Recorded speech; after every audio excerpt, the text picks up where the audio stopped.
So, ayan. Mga friends namin yan. So, hindi naman ako mag-swimming. I just dropped by. May tao doon, oh. Nakatupi si Kararay, oh. Tariray. Next time, malik sa swimming. Hey, Joy! So, imagine, ito na. Finally, nandito na rin ako nakatara. I was 28 years old nung nabili ko itong lupa na to. 28? Yes, I was 28. Nag-a-abroad ako. Anong ginagawa mo dyan? Anong ginagawa mo, ha? Tinatago ko. Tinatago mo yung kaseksihan mo, ha? Ha? Baka makita ng asawa ko. Kumuha na kayo ng tupis. Sexy, tanggalin mo yan. Tanggalin mo yan. Ang sexy kaya. Daming bata. Tanggalin na yan. Okay na po ito, ma'am. Oo.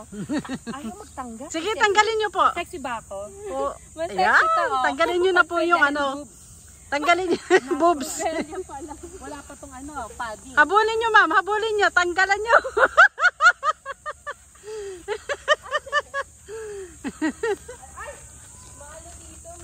Adidas.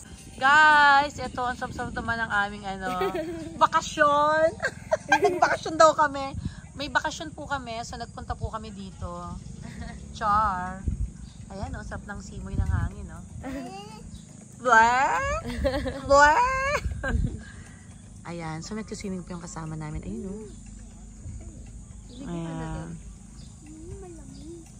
Malamig. Malamig ba talaga? O ayaw mo na maligo? Ligo ka pa! So, yan guys. Nag-relax lang kami dito. Eto, treat ako ni Joy. Ang taray ni Joy. Treat ako. Thank you, Joy.